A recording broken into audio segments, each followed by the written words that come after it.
গণজোয়ার এমন ভাবে সৃষ্টি করতে হবে, এই সকল যদু মধু নান্টু বল্টু স্বাধীনতা বিরোধী রাজাকারের বাচ্চা জুলাই জঙ্গি এবং এদেরকে যারা প্রশ্রয় যে সকল বিএনপি মব সন্ত্রাসীরা দিতেছে, এদেরকে এমন ভাবে গণধোলাই দিতে হবে, এমন গণজোয়ার সৃষ্টি করতে হবে যে জনগণের পায়ের ধুলার সাথে সবকিছু মিশে যাবে। ডেভিল ইউনূস এবং ফ্যাসিস্ট তারেকের শেষ পরিণতি এমন ভাবে করতে হবে, ওদের খণ্ড বিখণ্ড মাংস পিণ্ডগুলো যেন কুকুর এবং কাককে দিয়ে খাওয়াতে হবে। ওদের পরিণতি দেখে যেন ভবিষ্যতে যারা কোন দেশ ধ্বংসের জন্য যদি পায়তারা করে, ভবিষ্যতে যারা রাষ্ট্র ক্ষমতা দখল করার ষড়যন্ত্র করবে, ভবিষ্যতে যারা রাষ্ট্রীয় সম্পদ দখল করবে, ভবিষ্যতে যারা পুলিশকে হত্যা করবে, ভবিষ্যতে যারা সাধারণ শিক্ষার্থীকে স্নাইপারের মাধ্যমে হত্যা করে রাষ্ট্র ক্ষমতা দখলের জন্য বেগবান হবে, সন্ত্রাসী হামলা চালাবে, জঙ্গি হামলা চালাবে, তাদের জনগণকে উদাহরণ হয়ে থাকে এমন ইতিহাস সৃষ্টি করতে হবে। জুলাই জঙ্গি হামলার সহযোগী হিসেবে যে সকল 33টা রাজনৈতিক দল এদের সাথে রয়েছে, প্রত্যেকটা রাজনৈতিক দলকে বিচারের কাঠগড়ায় দাঁড় করাতে হবে। গণ আদালতের বিচার ওদের নিশ্চিত করতে হবে। বাংলাদেশের মধ্যে প্রত্যেকটা গ্রামের প্রতি ইঞ্চি ইঞ্চি মাটি খুঁজে বের করে প্রত্যেকটা জুলাই জঙ্গি স্বাধীনতা বিরোধী রাজাকারের বাচ্চা সর্বশেষ শাবক নাতির ঘরের পুতির ঘরের সাথী পর্যন্ত যেইগুলা আছে ওদেরকে খুঁজে বের করে একেবারে নিশ্চিহ্ন করে দিতে হবে। ক্ষমা করা যাবে না। ওই বর বাপে ছিল রাজাকার, তার সন্তান কি অপরাধ করেছে এই গল্প যে বলবে, যে বুদ্ধিজীবী এই কথা সে সামনে শোনাবে, ওকেও দাঁত ভাঙা জবাব দিতে হবে। ধরে নিতে হবে ওইও স্বাধীনতা বিরোধী এবং এই শাবকদের রক্ষা কবচ হিসেবে কাজ করে এবং তারই একজন। এমন গণজোয়ার সৃষ্টি করতে হবে যেন ডেভিল ইউনূস ও ফ্যাসিস্ট তারেক স্বাধীনতা বিরোধী রাজাকারের বাচ্চা জুলাই জঙ্গিদের সকল ষড়যন্ত্র মানুষের পায়ের ধুলার সাথে মিশে যায়, বঙ্গোপসাগরে গিয়ে ভূপাতিত হয়। ভাইরা আমার, হেফাজতীয় মাদ্রাসার সাধারণ শিক্ষার্থীদের আওয়ামী লীগের মুখোমুখি দাঁড় করানোর উদ্দেশ্যে শাপলা চত্বরের কথিত গণহত্যার নাটক মঞ্চস্থ করছে বিএনপি। অন্যদিকে আওয়ামী লীগ আতঙ্কে ডেভিল ইউনূসের ন্যায় যদু মধু নান্টু বল্টুদের ডেকে যমুনাতে নৈশভোজ করলেন ফ্যাসিস্ট তারেক। আপনাদের নিশ্চয়ই মনে আছে, যখন ডেভিল ইউনূসের উপর শেখের বেটির আতঙ্ক বেশি করে ভর করত, তখনই তিনি ঐক্যের নামে জুলাই জঙ্গি স্বাধীনতা বিরোধী রাজাকারের যে সকল কুকুরের ছানাগুলো আছে তাদেরকে ডেকে যমুনাতে তিনি নৈশভোজ করতেন, বিভিন্ন ভোজ করতেন। টেবিলে বিরিয়ানির প্যাকেট দিয়ে তলে তলে তারা গণভবন থেকে লুট করে হাড্ডি মাছের যে সকল কাটা আছে এই কুকুর ছানাগুলো সেগুলো ভাগ বাটারা যেন করে খেতে পারে এবং দেশটাকে অবশিষ্ট অংশ মিলেমিশে যেন ধ্বংস করতে পারে, সাধারণ জনগণের রক্ত কিভাবে চুষে খেতে পারে তার এই গোপন আলোচনা করছে। এদের সাথে যে সকল কুকুর ছানাগুলো দেশ ধ্বংসের জন্য যে সকল রাজনৈতিক দলগুলো এখানে উপস্থিত হয়েছে, এই কুকুর ছানাদের সাথে দেশের জনগণের কিন্তু কোনো সম্পর্ক নাই। অন্যদিকে আপনারা দেখেছেন হেফাজতের যে সমাবেশকে কেন্দ্র করে তৎকালীন সময় বিবিসি বাংলার সম্পাদক এবং ইসলামী আন্দোলনের নেতা এই যে ছবিখানা মহিবুল্লাহ, মাওলানা মহিবুল্লাহ, তিনি একটি ওয়াজ মাহফিলে বলেছিলেন সেই দিন শাপলা চত্বরের কোনো গণহত্যার তো দূরের কথা, কোনো হত্যাকাণ্ডের ঘটনাই ঘটে নাই। ওই সময় সরকার হটানোর উদ্দেশ্যে আন্দোলন বেগবান করার লক্ষ্যে চট্টগ্রাম সহ দেশের বিভিন্ন স্থানে মারা যাওয়া লাশগুলো তারা কফিনে করে ওই শাপলা চত্বরে নিয়ে এসেছিল। শাপলা চত্বরে সেই ঘটনা 14 বছর অতিবাহিত হয়ে গেছে। আজ পর্যন্ত সেই শাপলা চত্বরে নিহত একজন ব্যক্তির তালিকা তারা প্রকাশ করতে পারে নাই। চিফ প্রসিকিউটর, কথিত চিফ প্রসিকিউটর, তিনি বলতেছেন একটা নদীতে সব ভাসাই দিছে, তাদের নাম কোনো বায়োডাটা নাই, তাদের কোনো ঠিকানা নাই, তাদের কোনো অস্তিত্ব নাই। মানুষের বাচ্চা নাকি জানোয়ারের বাচ্চা, নাকি বিহারির বাচ্চা, নাকি রাজাকারের বাচ্চা, না কিসের শাবক, এর কোনো পরিচয় বায়োডাটা এই সরকারে দিতে পারবে না, কারণ এটা সম্পূর্ণ একটা মিথ্যা নাটক তারা মঞ্চস্থ করতেছে ভবিষ্যতে মাদ্রাসা এবং এই হেফাজতীদের আওয়ামী লীগের বিরুদ্ধে রাজপথে দাঁড় করানোর উদ্দেশ্যে। আওয়ামী লীগের ভাইরা আমার, ছোট্ট পরিসরে প্রস্তুতি নিলে কিন্তু হবে না। মহাপ্রলয় কিন্তু সৃষ্টি করতে হবে। স্বাধীনতা পুনরুদ্ধারের যুদ্ধে কিন্তু আমাদের বিজয়ী হতেই হবে। নিজেদের মধ্যে অনেক আত্মকলহ সৃষ্টি করার চেষ্টা করবে। যত ষড়যন্ত্রই হোক না কেন, সকল ষড়যন্ত্র মোকাবেলা করতে হবে।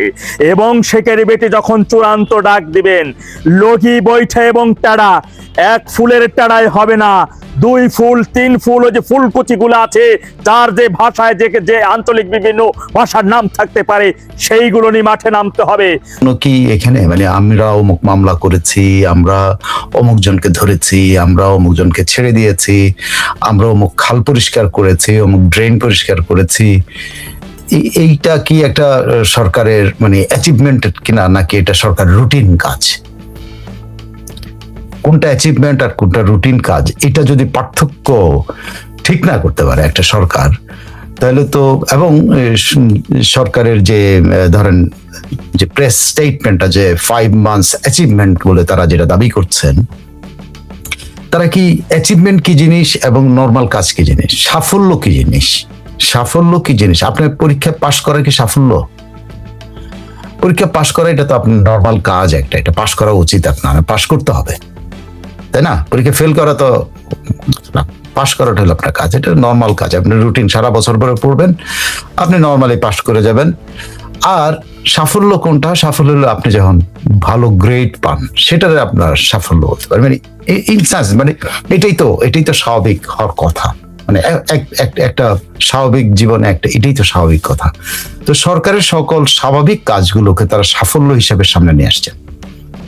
তা আমি এই জিনিস আরো মানে কতগুলি হাস্যকর জিনিস নিয়ে আসছে, সেটা বলবো। যেমন ধরেন প্রধানমন্ত্রীর নিরাড়ম্বর চলাফেরা, এটা নাকি সাফল্য। মানে আমি জানি না সাফল্যের ব্যাখ্যা তাদের কাছে কি, সাফল্যের বাংলা অর্থটা তাদের কাছে কি।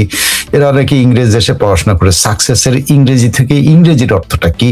তারা তো ইংরেজ দেশে পড়াশোনা করছে, ইংরেজ দেশে গত মাহদি আমিনরা তো বহু বছর ধরে ইংরেজ দেশে থাকে, মানে ইংরেজি ভাষার দেশে থাকে। তো সাকসেস জিনিসটা কি সেটা তারা একটা, যাই হোক, এইটার কারণে আমার মনে হলো যে এটার একটা অ্যানালাইসিস হওয়া দরকার, আসলে কি অ্যাচিভ করলো তারা, সেটা একটু দেখা দরকার। তখন আমার মনে হলো, আচ্ছা অ্যাচিভমেন্টের, আমার যদি অ্যাচিভমেন্টটা হিসাব করতে হয়, মানে যে মাপ দিতে হয়, তাহলে মাপ কিসের সাথে দিতে হবে?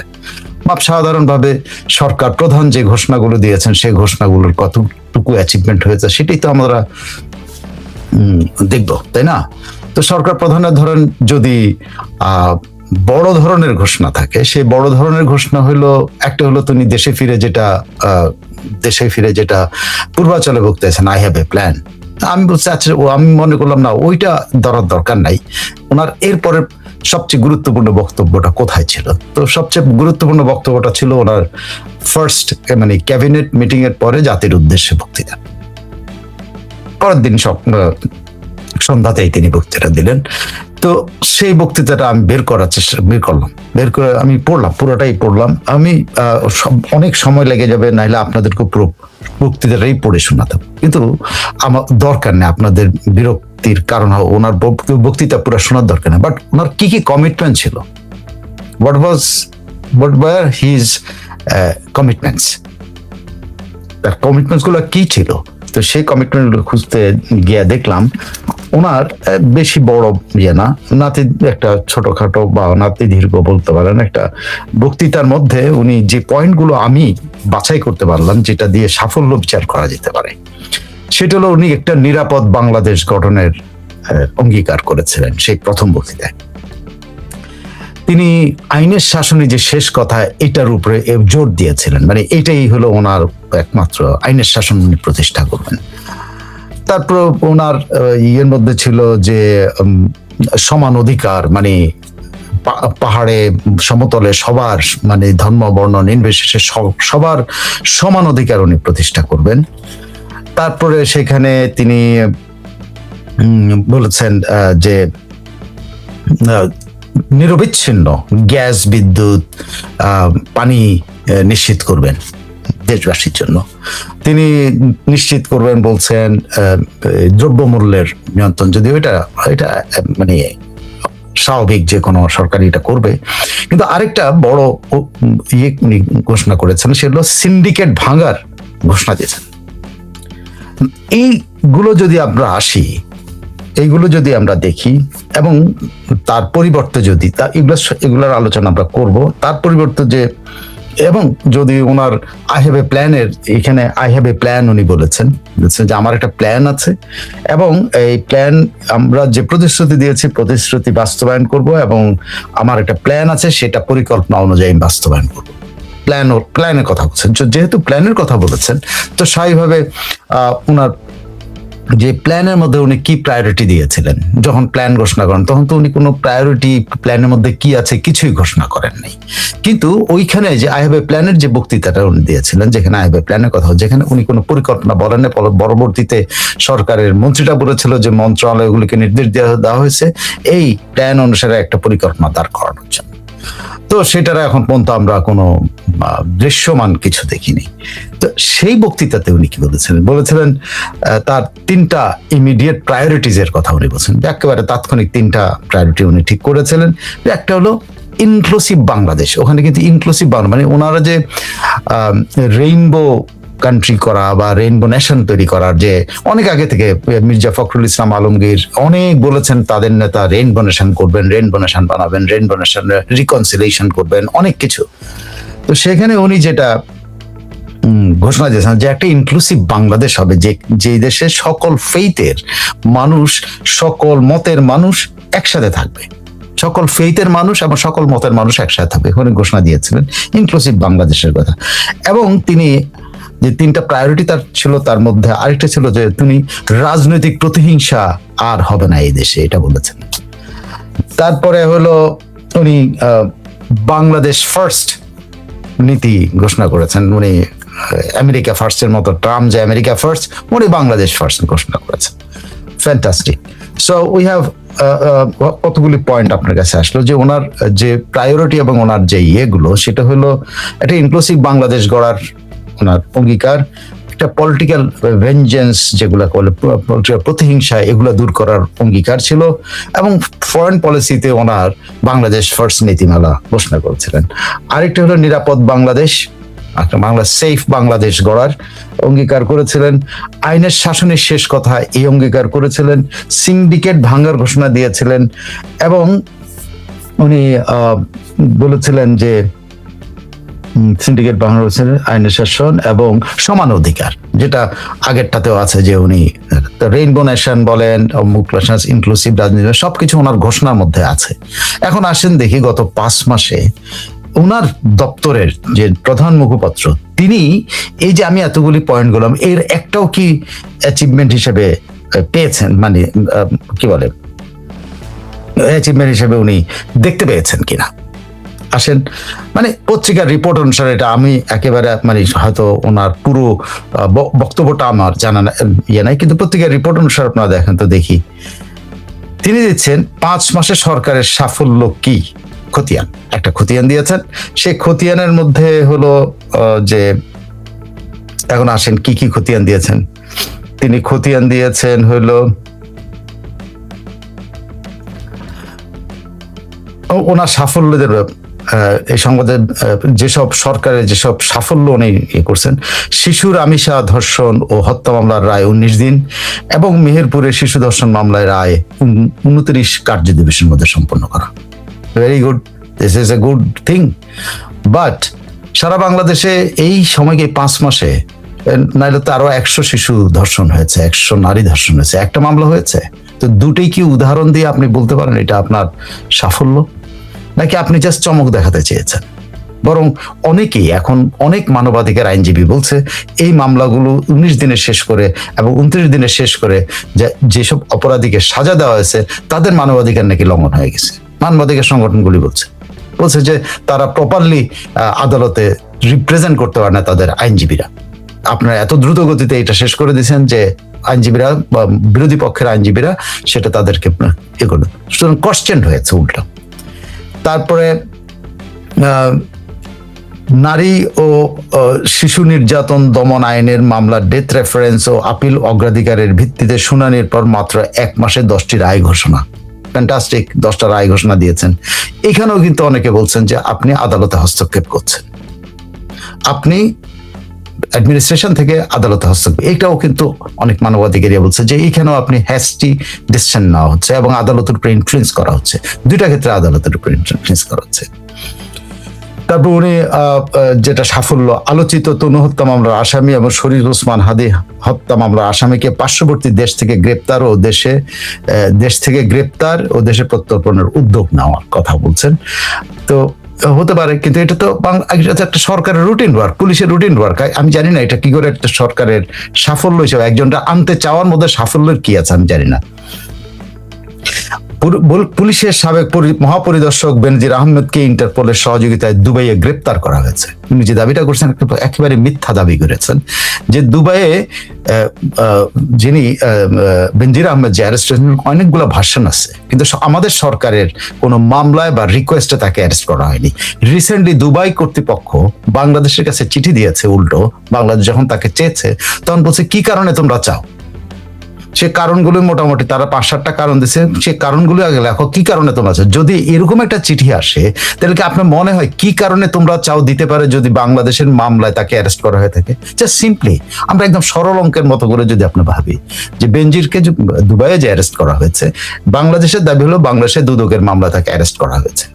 যদি তাই হবে তাহলে দুবাই পুলিশ কেন 1 মাস পরে বাংলাদেশ স্বরাষ্ট্র মন্ত্রণালয়কে চিঠি দিল বা বাংলাদেশ পুলিশকে চিঠি দিল যে তোমরা কি কারণ তাকে চাও, এটা আমাদেরকে কারণ দেখো, প্রত্যেকে রিপোর্ট হয়েছে, আমাদেরকে 4টা কারণ দেখো। তাহলে কারণই যদি চাইবে তাহলে আগে আপনারা চাইছেন কিনা এটাই তো প্রশ্ন মধ্যে পড়ে যায়। মানে আপনারা আসলেই তাকে অ্যারেস্ট করার জন্য আবেদন জানাইছিলেন কিনা, সেটা ইন্টারপোলের মাধ্যমে হোক আর দুবাই পুলিশে কাউকে দিয়েছেন কিনা, এবং তাকে প্রত্যর্পণের জন্য যা কাগজপত্র আপনারা বলছেন যে কমপ্লিট কাগজপত্র আপনারা পাঠিয়েছেন, তো এখন তারা কেন এই প্রশ্নগুলি করে যদি আপনি কমপ্লিট কাগজপত্র পাঠিয়ে থাকেন?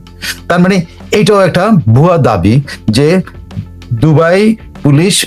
দুবাইয়ে বেনজির আহমেদকে ইন্টারপোলের মাধ্যমে সহযোগিতায় গ্রেপ্তার করানো, এটাও মানে দুবাই পুলিশ এটা করেছে, ইন্টারপোলের রিকোয়েস্টে দুবাই পুলিশ করে নাই। দুবাইয়ে কোনো একটা ঘটনা ঘটেছে, যে ঘটনা যেটা আমি অনেকদিন থেকে বলি, আইদার উনি নিজে এমন কিছু করেছেন যে কারণে ওনাকে অ্যারেস্ট করা হয়েছে, অথবা ওনার শোনা যায় যে ওনার বন্ধু বান্ধবদের সাথে তার ব্যবসা বাণিজ্যগত মানে ব্যবসায়িক বন্ধুদের সাথে গেঞ্জামের কারণে কোনো একটা ব্যবসায়িক কারণে তাকে অ্যারেস্ট করেছে। আবার অনেকে বলে উনি ইচ্ছা করে তার বাসা ভাড়া দেন নাই, যে কোনো বাড়িওয়ালা তার বিরুদ্ধে অভিযোগ করছে, এর জন্য তাকে আটক করছে। মানে হাস্যকর যত কথাবার্তা শোনা যায়।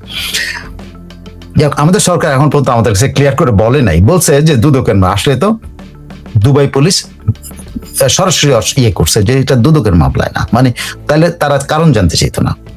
তাহলে দেখেন এটাও একটা দাবি যেটা রুটিন ওয়ার্ক, কিন্তু আবারও বলছে রুটিন ওয়ার্ক। আপনি তারেক রহমানের যে কতগুলি কথা তার সাথে এটা একটাও কিন্তু এখন পর্যন্ত মিল পাইনি। আপনারা মিল পেয়েছেন কিনা আপনারা একটা আপনাদের কমেন্ট বক্সে বললেন। তারপরে জুলাই আগস্ট গণ অভ্যুত্থানের প্রেক্ষিতে সংসদে জুলাই যোদ্ধাদের দায় মুক্তি আইন পাস। ওকে, এটা আপনার সাফল্য না ব্যর্থতা? আপনার তারেক রহমান একটা ইনক্লুসিভ বিয়ের কথা বলছেন, কিন্তু কতগুলি খুনিকে দায় মুক্তি দেওয়া, দায় মুক্তি শব্দটার মধ্যেই আছে তারা খুন করেছে, তাদেরকে দায় মুক্তি দেওয়া হয়েছে, তারা খুন করেছে। তো খুনিকে দায় মুক্তি দেওয়ার মধ্যে কোনো কৃতিত্ব বা সাফল্য আছে, এটা আমার মনে হয় না পৃথিবীর কোনো ইতিহাসে এই জিনিস আছে।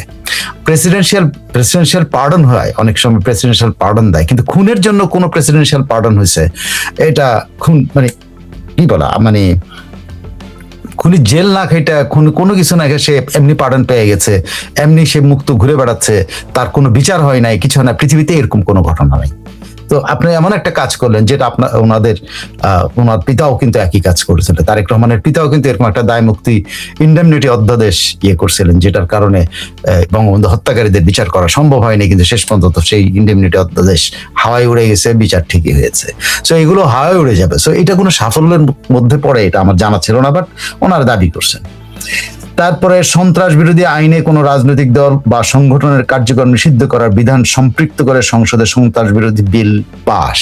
তাহলে এটা কি আপনি তারেক রহমান তার প্রথম বক্তৃতায় উনি বলছেন ইনক্লুসিভের কথা, তিনি বলছেন তোমার মানে কি বলেন করবেন, ব্যবধান একে অপরের সাথে ব্যবধান করবেন, রাজনৈতিক স্থিতিশীলতা আনবেন, অনেক কিছু করবেন। তো এটা কি তার উদাহরণ যে আপনি একটা সংগঠনকে সন্ত্রাস বিরোধী আইনে নিষিদ্ধ করার আইন আপনি দেশে পাশ করলেন, কিন্তু কথা হলো যে আপনি এটাকে সাফল্য হিসাবে, আপনি এটা চুপচাপ থাকতে পারতেন, কিন্তু সাফল্য হিসাবে দাবি করাতে বড়ই মানে মনে হলো যে বিএনপি এক ধরনের চ্যালেঞ্জ নিতে যাচ্ছে আওয়ামী লীগের সাথে বিএনপি চ্যালেঞ্জে গিয়েছে। এটা এই মানে গোপনে পাশ করে ফেলছেন, সেটা আগে বলতে পারতেন ইউনূস এটা করছে, আমরা শুধুমাত্র এটা রেটিফাই করছি, এটা বলতে পারতেন। কিন্তু সেটা না বলে এখন মাহাদি কিন্তু তারেক রহমানের পিঠের মধ্যে সিল লাগিয়ে দিলেন যে তারেক রহমানই এইটা করেছে।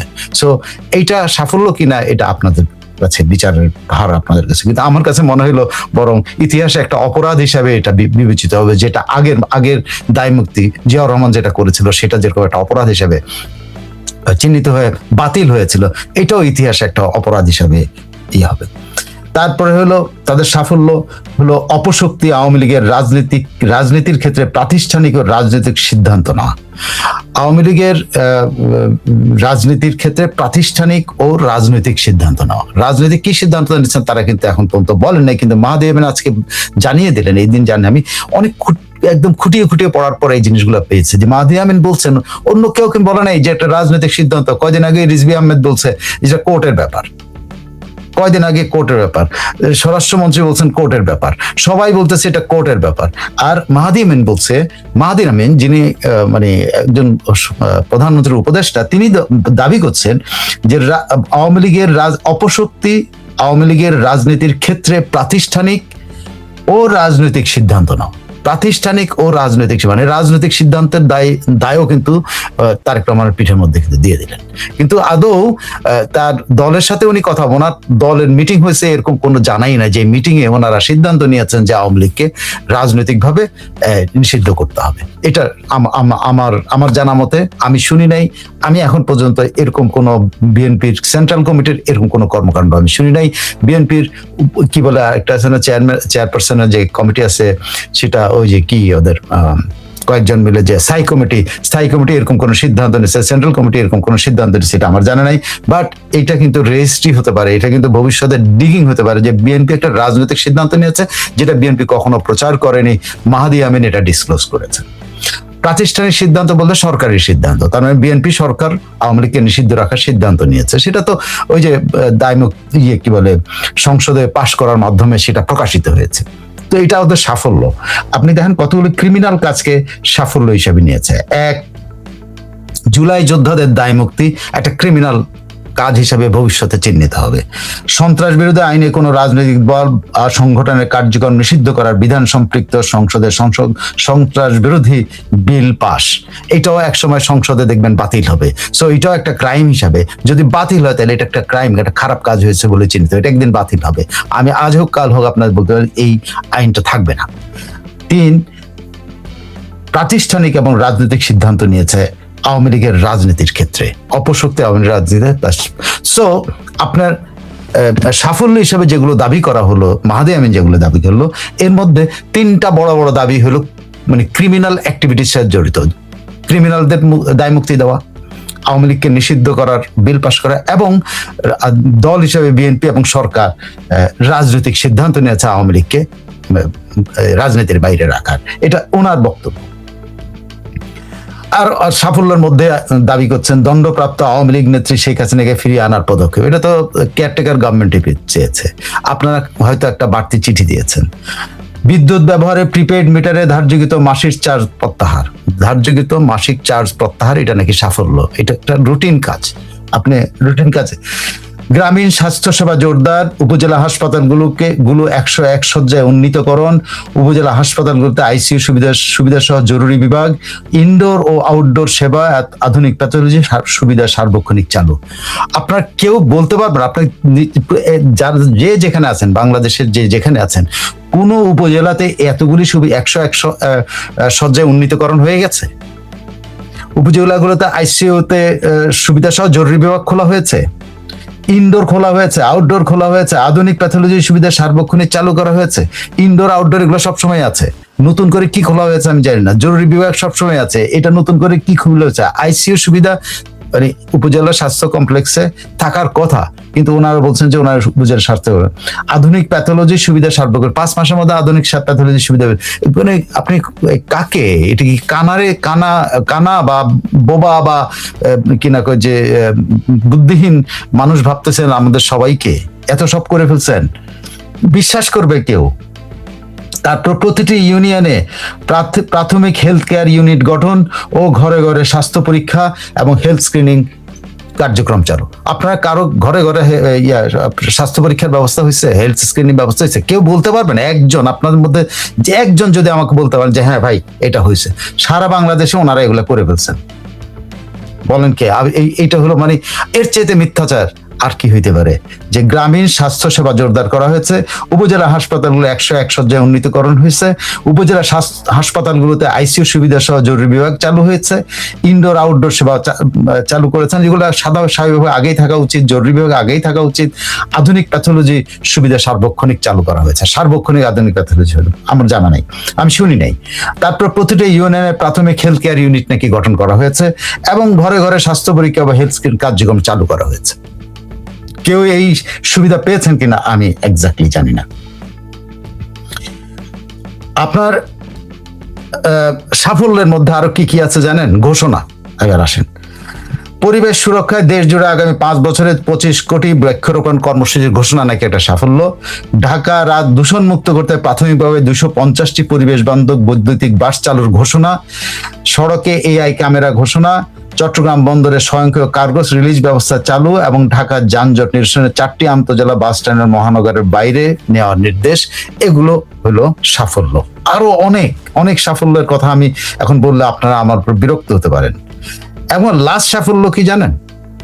উনি আরো সাফল্যের কথা, যেহেতু বলছি ওনার বাকি সাফল্যগুলো বলে দিই। ওনার সাফল্যের মধ্যে আছে মূল্যস্ফীতি হ্রাস পেয়ে 8.71% নিয়ে গেছে। অথচ কিছুদিন আগে বাংলাদেশ ব্যাংকের মূল্যস্ফীতির হিসাব হলো 9 সামথিং, এখন উনি বলে 8 আমি জানি না মাহাদি আমি নিজস্ব কোনো সিস্টেমে এই মুদ্রাস্ফীতি কমাচ্ছেন কিনা, আমি জানি না।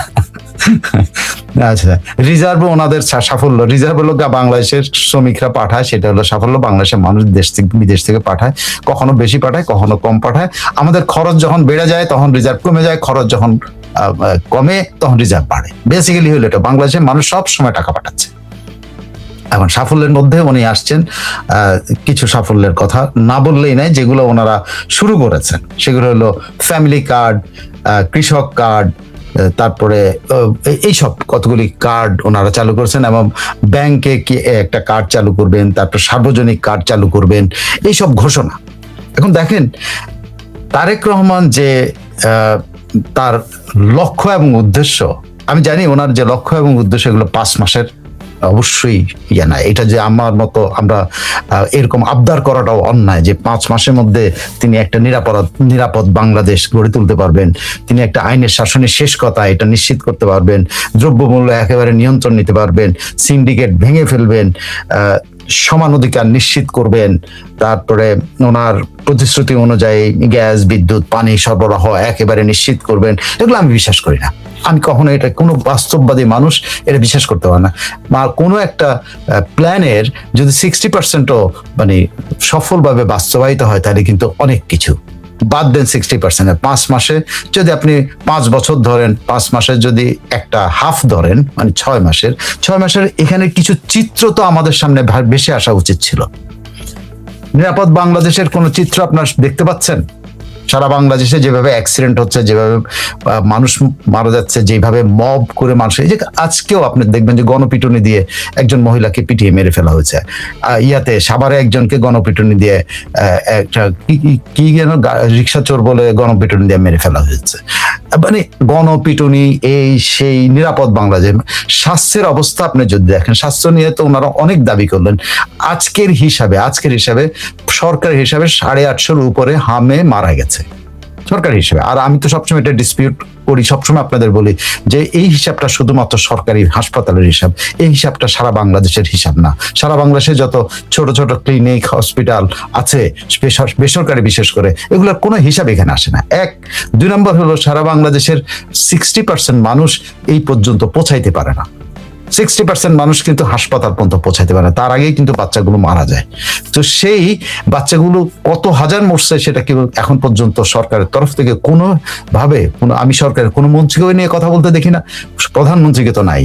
তারা ওই এখন পর্যন্ত জুলাই জঙ্গিদের 700 কত জনের হিসাব করে ওদেরকে জাতীয় বীর বানাচ্ছে, আর এদিকে মানে 800, যদি ওনাদের হিসাবে 800 জন কিন্তু হামের শিশু মারা গেছে, তারা কিন্তু জাতীয় কিছুই না। তারা তাদের বাপ তাদের কোনো ক্ষতিপূরণ নেই, তাদের কিছু নাই, তাদের চিকিৎসার কোনো ব্যবস্থা নেই, কিছু নেই। আর এই জঙ্গিগুলাকে সব সময় তাদেরকে এবং ফ্ল্যাট দেওয়ার জন্য কিন্তু বরাদ্দ দেওয়া হচ্ছে, তারপর তো দায় মুক্তি দিয়েছে। তো নিরাপদ বাংলাদেশ বলতে যেটাকে বোঝায়, আইন শৃঙ্খলা পরিস্থিতি সারা বাংলাদেশে অবনতি হয়েছে। আপনি বলতে পারেন যে এখন পত্রিকাগুলো খুব কম কভার করে, এই খবরগুলি দিতে দিতে পত্রিকাগুলো ক্লান্ত হয়ে গেছে। সব পত্রিকাগুলো এখন আর পত্রিকাগুলো হামের খবর দিতে দিতে ক্লান্ত হয়ে এখন হামের খবর দেয় না, এবং হামের খবরের উপরে কিন্তু ওই যে হামে মৃত্যুর কথা এখন লিখতে পারা যায় না, এখন লিখতে হয় যে হামের উপসর্গে মৃত্যু, কারণ এইভাবে সরকার নির্দেশনা দিয়েছে। তো আপনি দেখেন নিরাপদ বাংলাদেশ, স্বাস্থ্যের দিক থেকে নিরাপত্তা নাই, সড়কের দিক থেকে নিরাপত্তা নাই, আইন শৃঙ্খলার কোনো নিরাপত্তা নাই। মানুষ মবে মারা যাচ্ছে, সড়ক দুর্ঘটনা মারা যাচ্ছে, স্বাস্থ্যে মারা যাচ্ছে, অ্যাক্সিডেন্টে মারা যাচ্ছে। ওকে, নিরাপদ বাংলাদেশের যে ঘোষণা উনি দিয়েছেন, আপনারা বলেন এই 5 মাসে যদি সামান্য হয় 10%ও যদি এখানে ইমপ্রুভড হতো, এই সর্বশেষ একটা হিসেবে গত 3 মাসে কত 50-এর অধিক গণপিটুনিতে মারা গেছে, এই মানবাধিকার সংগঠনদের হিসাব। তো সেখানে কিভাবে তাহলে উন্নতি হলো? আপনি বলতে পারেন যে একটা সরকার আসার পর একটা কাম হয়েছে, কিছু নাকি কাম, কিন্তু কাম তো হয়েছে ঠিকই। আপনি পত্রিকা যদি প্রকাশিত না হয় তাহলে তো কাম তো বোঝা যাবে। পত্রিকা যখন কোনো খবরই প্রকাশিত হবে না, সাদা পত্রিকা যখন ছাপা হবে, যখন সারা বাংলাদেশ তো শান্তিতে শুনশান শান্তি হবে, কবরের শান্তি হয়ে যাবে, পত্রিকা ছাপা হবে না, তাহলে তো কবরের শান্তি বিরাজ করতে পারবে। তো সেই নিরাপদ বাংলাদেশের দিকে এখন যাচ্ছে। 5 মাসে এইটা হলো অ্যাচিভমেন্ট। আইনের শাসনের শেষ কথা, কোথায় আইনের শাসন? আইনের শাসনটা কোথায়? আইনের শাসনটা মানুষ দেখছে কোথায়? তাহলে আইনের শাসনে যদি থাকবে, তাহলে একজন অপরাধী ঘোষণা দিচ্ছে যে সে এইটা করছে, ওইটা করছে, সেটা করছে, তাকে কিন্তু ধরে না। একজন অপরাধী আরেকজনকে হুমকি দিচ্ছে, তাকে যদি মারা হয়, তার যদি রক্তাক্ত করা যায়, তাহলে তাকে 2 লাখ টাকা পুরস্কার দেবে, তারই কিন্তু অ্যারেস্ট করা হয় না। এটা আইনের শাসন না? উল্টো যাকে হুমকি দেওয়া হয়েছে তার নামে মামলা নিয়েছে পুলিশ শাহবাগ থানাতে। ওই যে শাহন সহ কয়েকজন ভদ্রমহিলা এবং একজন সাংবাদিকের বিরুদ্ধে, যারা কথা বলতে চায়, যারা মুখ খুলে কথা বলছে, তাদের উপরে এই ধরনের নির্বিচার হয়েছে। তো আপনি কি এটা আইনের শাসন শেষ কথা হয়েছে? আইনের শাসনের নামে যেটা হচ্ছে সেটা তো যতগুলি জায়গাতে যেখানে যা হচ্ছে, আইসিটিতে তো একটা অমানবিক পরিবেশের সৃষ্টি করা হয়েছে, যেটা ধারণা করা হয়েছিল যে ওনারা আসলে ওনাদের চিফ প্রসিকিউটর চেঞ্জ হবে, পরিস্থিতি পরিবর্তন হবে। কোথায় পরিবর্তন? আইসিটিতে কোনো পরিবর্তন, কারো কিন্তু কোনো রকম পরিবর্তনের কোনো আভাস পাওয়া যাচ্ছে না। আপনি যদি আইনের শাসন হয়, তাহলে এই যে মানুষদেরকে 2টা বছর ধরে বিনা বিচারে আটক করা হয়েছে, শত শত মামলা দেওয়া হয়েছে, সেগুলোর কি হইল? শুধু বাদ দেন, 4জনের সাংবাদিকের আন্তর্জাতিক দাবি জানানো হয়েছে, আন্তর্জাতিক দাবি জানানো হচ্ছে গত 2 বছর ধরে। ওদের ছেড়ে দিন, কারণ ওরা সাংবাদিকতা করেছে, ওরা সাংবাদিকতা করার কারণে ওদেরকে আপনারা এইভাবে বিনা বিচারে আটক রাখতে পারেন না। এমনও 5টা অর্গানাইজেশন মিলে একটা জয়েন্ট স্টেটমেন্ট করেছে যে আইসিটিতে যেসব মামলা আছে, সেই মামলাগুলো যেন, মামলাতে যে সাংবাদিকদের নাম যেন প্রত্যাহার করে না, কারণ সাংবাদিকতা করার জন্য আইসিটিতে বিচার হতে পারে না। ওরা এই দাবি পর্যন্ত করেছে। এমনও শোনা যাচ্ছে এদের বিরুদ্ধে আরো অনেক মামলা দেওয়ার পরিকল্পনা নেওয়া হচ্ছে। তো যেখানে আন্তর্জাতিকভাবে মানে এতবার অনুরোধ করা হচ্ছে, সরকার প্রধানের কাছে চিঠি লিখেছে, সরকারের কাছে আবেদন জানাচ্ছে, স্বরাষ্ট্রমন্ত্রীর কাছে চিঠি দিয়েছেন, সব জায়গায় তারা আবেদন নিবেদন করছে, আপনি কিন্তু ছাড়ছেন না। তা আপনি আইনের শাসন কোথায় প্রতিষ্ঠা করছেন? আপনি তো আন্তর্জাতিক দৃষ্টিতে, আমি সাইফুল আমিন যেন হয়তো বাংলাদেশের নাগরিক একজন, সেই হিসাবে আমি বলতেছি, হয়তো আপনার মনে হয় আমি বিরুদ্ধ শক্তি বলে আপনাকে বলতেছি, আমি বিরুদ্ধ শক্তি না, আমি প্রকৃত তথ্য আপনার সামনে আনছি যে আন্তর্জাতিকভাবে আপনার হেয় হচ্ছে এই সরকার। তো সেখানে এই দাবি, এই যে আইনের শাসন শেষ কথা, এটা হইল মানে উনি যে ঘোষণা দিয়েছেন, সেই ঘোষণার মিনিমাম কাছাকাছি গেল? যায় নাই। দ্রব্যমূল্য, আপনি বলেন যে দ্রব্যমূল্য কোন সময় এই হয়েছে? এখন এই পরিস্থিতি, এখনো সারা বাংলাদেশে বন্যার মধ্যে দ্রব্যমূল্য পরিস্থিতি অস্থির এখনো। তো আপনি দ্রব্যমূল্য সিন্ডিকেট ভাঙার ঘোষণা, কোথায় সিন্ডিকেট ভাঙলেন? এখন পর্যন্ত শোনা গেল না কিছু সিন্ডিকেট ভাঙার। শুধু জুয়া খেলার উপরে আপনি সিন্ডিকেট ভাঙতেছেন। আর জুয়া খেলার যে বোর্ডগুলি আগে আওয়ামী লীগের দখলে ছিল সে কারণ বিএনপি লোকেরা দখল নিবে, এই তো ব্যাপারটা হলো। মানে ঘাট ঘাট হাত বদল হবে, এই তো, আর তো কিছু না। আগে আওয়ামী লীগরা এই ঘাটে চলাফেরা করতে, এখন আপনারা চলাফেরা করবেন, এইটারে সিন্ডিকেট ভাঙা বলে। এইটাকে সিন্ডিকেট বরং দেখেন কালকে নিউজ হয়েছে যে আওয়ামী আমলের 5টা বা 6টা আদম ব্যাপারী লাইসেন্স যেটা মালয়েশিয়াতে লোক পাঠাতো সেটা ক্যান্সেল করা হয়েছে এই সিন্ডিকেট ভাঙার জন্য। কিন্তু দেখেন ব্লুমবার্গের মতো পত্রিকাতে ছাপা হইলো যে তারেক রহমান একজন মানে অপরাধী, যাকে অপরাধী হিসেবে বাংলাদেশ প্রত্যর্পণের দাবি জানিয়েছিল, তার বিচার করার জন্য সে অপরাধীর সাথে উনি দেখা করে ওখানে সিন্ডিকেটের কাছে উনি আত্মসমর্পণ করেছেন বলে ব্লুমবার্গের মতো পত্রিকায় ছাপা হচ্ছে। ব্লুমবার্গে তো সিন্ডিকেট ভাঙছেন নাকি নতুন সিন্ডিকেট গড়ে তোলা হচ্ছে? হ্যাঁ, এটা বলতে পারেন যে হ্যাঁ আমরা সিন্ডিকেট ভাঙতেছি, ভেঙে আওয়ামী সিন্ডিকেট ভেঙে এখন বিএনপি সিন্ডিকেটে আমরা নিয়ে আসতেছি, এটা বলতে পারেন। সমান অধিকার নিশ্চিতের কথা বলছেন, কোথায় সমান অধিকার বলতে আমি এই যে কালকে বা পরশু সঞ্জীব রঙের একটা আর্টিকেল পড়ছে, আর্টিকেল মানে কি তার একটা লেখা। এখন তো যে যেমনে পারে লিখলেই মানে কোথাও গেছে, মানে কোথাও যায় বাদাম গেছে ওইটা লিখলেও কিন্তু আর্টিকেল হয়ে যাচ্ছে। হ্যাঁ, এটা নিয়ে একটা এই গরুর রচনা নিয়ে একদিন আপনাদের সামনে আসবো, গরুর রচনা সমগ্র নিয়ে একদিন সামনে আসবো। জুলাই মাস নিয়ে যত গরুর রচনা হয়েছে ওটা নিয়ে সামনে আসবো 2-4 দিনের মধ্যেই, সে গরুর রচনা কি জিনিস। তো ওই গরুর রচনাও কিন্তু এখন বিশাল বিশাল পত্রিকায় ছাপা হয়। তো সঞ্জীব রঙের এরকম একটা গরুর রচনা ছাপা হয়েছে। তো সেখানে এই সমান অধিকার নিয়ে সঞ্জীব রং লিখছেন। সঞ্জীব রং অনেক ত্যাগী মানুষ, নো ডাউট অফ ইট। উনি অনেক মানে আন্দোলন করছেন, জীবনে অনেক কিছু করছেন। তিনি পুরো আর্টিকেলটা হলো প্রধানমন্ত্রীকে বন্দনা করতেছেন। কি বন্দনা? সমান অধিকার নিশ্চিত করছেন। কিভাবে সমান অধিকার নিশ্চিত করছেন? সমতলের আদিবাসীদের সাথে উনি বৈঠক করেছেন। এইটা যদি সমান অধিকার হয়, আদিবাসীদের সাথে শুধু বৈঠক করা, সঞ্জীব রং একবারও বলতে পারেন নাই যে আদিবাসীদের জন্য কি করেছে। এখন সঞ্জীব রং ওখানে পুরোটার মধ্যে এরকম তেল মেখে টেকে লিখছে যে মুখ্য সেক্রেটারি বা মুখ্য সচিব ওখানে ছিলেন, তাকে বলে দিয়েছেন সঞ্জীব রঙের কথাগুলো শোনার জন্য, এবং কি বলে প্রায়োরিটি কোনটা আগে কোনটা পরে এরকম করে বাস্তবায়ন। এতেই সঞ্জীব রং মহা খুশি, একদম পুচ্ছ উঠায় নাচতেছে। সেটা হলো সমান অধিকার। সমান অধিকার যদি হয়, সমান অধিকার মানটাকে উনি বলেছেন যেটা সকল ধর্মের এবং সকল মানুষের সমান অবস্থান থাকবে। সকল ধর্মের যে মতের আছেন, সেই মতের যে ধর্মীয় মতাবলম্বী আছেন, সেটাই যদি হবে তাহলে আপনি একদিন পর্যন্ত কিনা যে সংখ্যালঘু গোষ্ঠীর উপর যেসব অন্যায় অত্যাচার ইউনূস আমলে করেছে, আপনি তো সেটার জন্য একটা কমিশন করা উচিত ছিল। একটা কমিশন করে দিতে পারতেন। ওকে, সংখ্যালঘুরা এটা দাবি করে এবং যে ইন্ডিয়া আমাদের উপর এটা নিয়ে চাপ সৃষ্টি করছে, আমি একটা কমিশন করে দিলাম, সেই কমিশন দেখুক আসলে কোনো অন্যায় হয়েছে কিনা। করেন নাই তো। এবং একটি ঘটনা, যতগুলি বিতর্কিত ঘটনা ইউনূস আমলে আছে, একটি ঘটনারও তো আপনি সুরাহা করার চেষ্টা করেন নাই। শুধু সঞ্জীব রঙ্গে সমতলের আদিবাসীদের কয়েকজনকে নিয়ে মিটিং করলেই হয়ে যাবে। আমি পড়েছি, আর্টিকেলটা পড়ছি। এইসব গরু রচনা নিয়ে একসময় লিখবো, বলবো, লেখালেখি তো করতে পারবো না, সময় নেই। আসেন এবার I have a plan. I have a প্ল্যানের মধ্যে উনি কোনো কিছুই করেন। আই হ্যাভ এ প্ল্যানের যে অংশটা, যেটা নিয়ে পরিকল্পনা করার কথা, আজকে 5 মাসে এখন পর্যন্ত পরিকল্পনার আমরা শুনতে পাইনি। কর্মসূচি তো পরের জিনিস, যে মন্ত্রণালয়গুলো কোনো পরিকল্পনা করছে আমরা শুনতে পাইনি। সো এইখানেও ওনার আমি কোনো দেখিতে।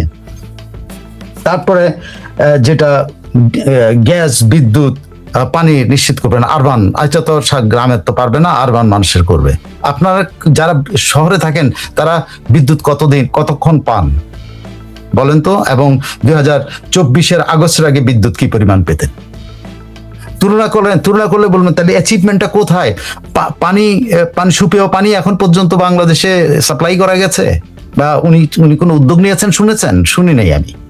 বা সবাই পানি পাচ্ছে এবং পুরা আরবান সকলেই পানি পাচ্ছে। এখনো তো বহু আরবান এলাকা যে ঠিল্লা নিয়ে ঘুরতেছে। আমি যদি চাই ওরকম, আগে আমি এই করতাম, ছোট ছোট ভিডিও তৈরি করেছিলাম যে এরকম ঠিল্লা নিয়ে দাঁড়ায় আছে, লম্বা লাইন নিয়ে দাঁড়ায় আছে আরবান।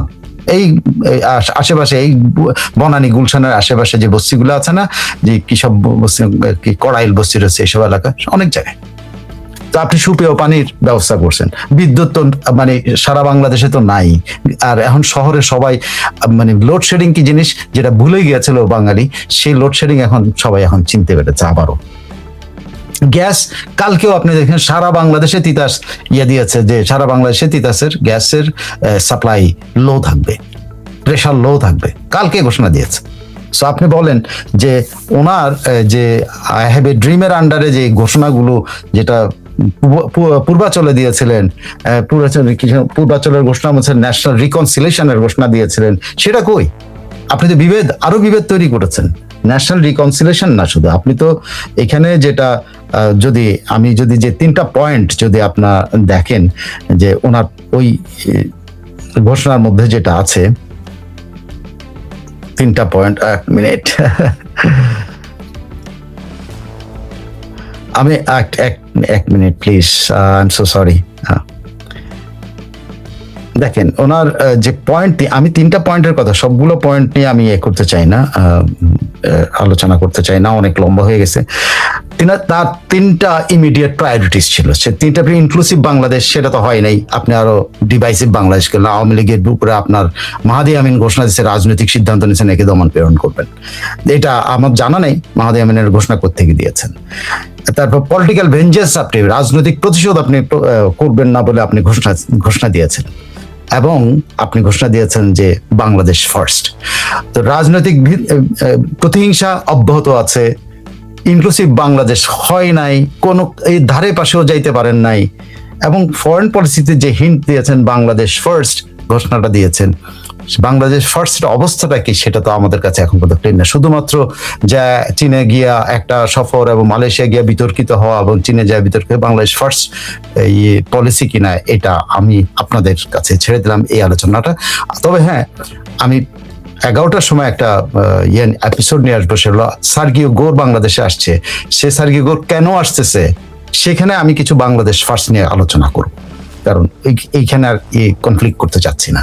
তো যাই হোক, আমি আপনাদের কাছে জিনিসটা উপস্থাপন করলাম, আপনারা আপনাদের কি বলে যদি এটা ভালো লাগে বা যদি মনে হয় এটা শেয়ার করা যায়, মানুষকে জানানো যায়, একটু এই এপিসোডটা সবাইকে শেয়ার করে দিবেন বা বলে দিবেন যে না একটু দেখে যদি কারো কোনো মত থাকে ইউটিউবের আবার নিচে কমেন্ট, পার্মানেন্ট যে কমেন্ট বক্স আছে কমেন্ট বক্সে একটু কমেন্টগুলো করলে আমি সেগুলো একটু দেখে আমি নিজে আরো শিখতে পারবো। আমার শেখা অনেক, আমারও অনেক ল্যাক অনেক আছে, আমি হয়তো যতটুকু বলা উচিত তার 50% আমি পারি না। তো সেক্ষেত্রে ওই ল্যাক আমার যে ঘাটতিগুলো আছে সেগুলো আপনারা পূরণ করবেন। যদি আপনারা আমাকে পছন্দ করেন প্লিজ আমাকে হেল্প করবেন অ্যাডভাইস দিয়ে, তথ্য দিয়ে। চলুন এখন আমরা একটু কে কি বলেছেন সেটা দেখে আসি। ওকে, রাকিব হাসান বাবলু, আচ্ছা কিছু রাকিব হাসান বাবলু কোনো বাজে শব্দ লিখবেন না যেটা আমি পড়তে পারবো না, প্লিজ আমি রিকোয়েস্ট করলাম। গ্রেট ওয়েল, ভারতে মোদির পতনের জন্য আমেরিকা, চীন, পাকিস্তান, তুরস্ক সবাই জোট বেঁধেছে ভারতে মোদির পতন হবে, এই নিয়ে কি আপনি খোঁজ খবর নিয়েছেন? বাংলাদেশের মতো অনেক শিল্পীরা ডলার পাওয়া শুরু করেছে, শাবানা আজমি সহ ওরা, এইসব অভিযোগ শোনা যাচ্ছে। দেখা যাক। আমেরিকান ডলার নিয়ে তো কংগ্রেস নামার কথা না, কিন্তু কালকে তো কংগ্রেস, রাহুল গান্ধী এবং প্রিয়াঙ্কা গান্ধীও প্রধানমন্ত্রীর বাড়ির সামনে ধর্ণা দিয়েছেন। তো রাহুল গান্ধী এবং কি বলে সোনিয়া গান্ধী বা প্রিয়াঙ্কা গান্ধী অবস্থান ধর্মঘট করবেন জঙ্গিদের পক্ষে বা ডলার খেয়ে, এটা একটু মনে হয় সামথিং রং ইন দেয়ার পলিটিক্সে, বাট এরা ডলার খাওয়ার কথা না। যাই হোক, আপনার বিবেচনা। রঞ্জিত শর্মা জয় বাংলা বলছেন, সরকার মিজান শুনতে হবে, থ্যাংক ইউ। আপনার সরকার মিজান, আপনাকে দেখলে ইন্ডিপেন্ডেন্টের দিলগুলো কথা মনে পড়ে। আচ্ছা আচ্ছা আচ্ছা, থ্যাংক ইউ সো মাচ। আচ্ছা, এই সরকার খালি বড় বড় কথা বলে। ওকে, তাহেরা ইসলাম, বাংলাদেশ হতে চেয়েছিল সিঙ্গাপুর, চলে গেছে শ্রীলঙ্কা, এখন চলে যাচ্ছে আমেরিকা। আচ্ছা ঠিক আছে। বেলা মেন্টেল 5 মাসের শ্বেতপত্রটি দেবুকৃকে দিয়ে লেখালে ভালো হতো। ওকে, আসমা রহমান, প্রধান পড়া যায় না, আপনার ডাইরেক্টর হয়ে গেছে। রাকিব, আচ্ছা ইউনুস এখন, রাকিব হাসান ইউনুস এখন কই আছে জানা থাকলে জানাবেন। দেশেই আছে, সে আসা যাওয়া করে, এখন কখন কোথায় থাকে তারা তার কেউ ট্র্যাক করে না। আরবি ভাই, আপনার নামটা এখনো জানার নাই। আপনার এইসব সাফল্য শুনলে দেশ সিঙ্গাপুর হতে সময় ব্যাপার মাত্র। কতটুকু নড়বড় সরকার তার প্রমাণ যমুনায় নৈশভোজ আর তারেক রহমানের কতজন বাকি রাজনৈতিক সহকারী বানানোর জন্য। ওকে, আসমা রহমান, প্রধানমন্ত্রী একটা বক্তব্য বা ওয়াদা এক মুহূর্তের জন্য আমি বিশ্বাস করি নাই। ধন্যবাদ আপনাকে বিষয়টা উপস্থাপন করার জন্য। মারিয়া ওবায়দ, ওনাদের এই কাগজের সফলতা কিভাবে বিএনপির সমর্থকরা সত্য বলে ভাবে? এইসব সমর্থকদের কি কোনো পরিবর্তন হবে না? জন্য Sukumar Roy, thank you. Mohsin, thank you so much. জুনটশীল, আমরা বোকার রাজ্য, খেজুর গাছ ডালিমের আশা করি, খেজুর গাছে ডালিম আশা করি। ওকে, তাহিদ, তুহিন, বাইরে রাজনীতি ও প্রতারণা মিলেমিশে একাকার হয়ে গেছে, ইতিহাস আজ বনে গেছে পাতিহাস, তাই উচ্চমাত্রার মাদক না খেয়েও মাতলামি করে বেড়াচ্ছে খোলা মাঠ। ওকে, সুকুমার রায়, বিএনপি একটা মিথ্যাবাদী দল। মারিয়া ওবায়দ, তারেক রহমান হয়তো আলাদিনের চেরাগ পেয়েছে, তাই হয়তো 5 মাসে এসব করতে পেরেছে। কি আর বলবো, ওরা মিথ্যাচার করে। তারপরে আর বিরহন সাফল্যের কথা বলি। রাকিব হাসান, বাবলু, কার কাছ থেকে আশা করেন এরা একটা? ওকে, হ্যাঁ ঠিক আছে রাকিব। ইফাত, প্রিপেইড মিটারে আগে খরচ হতো 4,000 টাকা, বর্তমানে 6,000 টাকা লাগছে। শামসুন নাহার, একটি ফিজিক্যাল সাফল্য আর প্রতিশ্রুতি বাস্তবায়ন আমরা কি দেখতে পাচ্ছি না? ইউনুস আর এর মতো সবই ফাঁকা বলির ধারাবাহিকতা চলছে। ইফাত আলম, বিশৃঙ্খল ট্রাফিক ব্যবস্থা, হাজার হাজার শিশু মারা যাচ্ছে। তাহেরা ইসলাম মল্লিক, ওকে, ভারতের তেল চোরা দল নিয়ে কিছু বলেন, এরা ডিপ স্টেট। আসমা রহমান, আমার জানা মতে দেশের বেশিরভাগ জেলা শহরে আইসিইউ নাই, উপজেলা তো দূরের কথা। জাভেদ মোমেন, মুদ্রাস্ফীতি জুন বন্ধ 9.16। সেটাই বললাম, বাংলাদেশ ব্যাংক যে হিসাব দিয়েছে 9 উপরে। মেজর মুজাফরকে বৃহস্পতিবার আইসিইউতে হাজির করার নির্দেশ। খাদ্য মুদ্রাস্ফীতি জুলাই তো 9.7%। হ্যাঁ, যাবেন ঠিক। শারমিন হোসেন, দেশে আইনের শাসন কিছুই নাই, পাড়া মহল্লায় কোথায় কোথায় আওয়ামী লীগ সাপোর্টার আছে তাদেরকে খুঁজে বের করা হচ্ছে, কাউকে নাকি ছাড়া হবে না, ওরা যে কি আর করবে কে জানে। মল্লিক, শেখ হাসিনাকে জনগণ নিঃস্বার্থভাবে ভালোবাসে। ওকে ওকে, আচ্ছা, আমি অনেক কিছু সুমা শামিমা লিখেছেন, আমি হারাই ফেলছি সব। ওকে, কোথায় আজকে 4 দিন হলো মহবুতুরে পুরো গ্যাস নিয়ে ইলেকট্রিসিটি আসে আর যায়। মারিয়া ওবায়দ, আচ্ছা 19 তারিখ আমার জমি বেদখল হয়েছে, এটা দেখেছিলাম ভাই।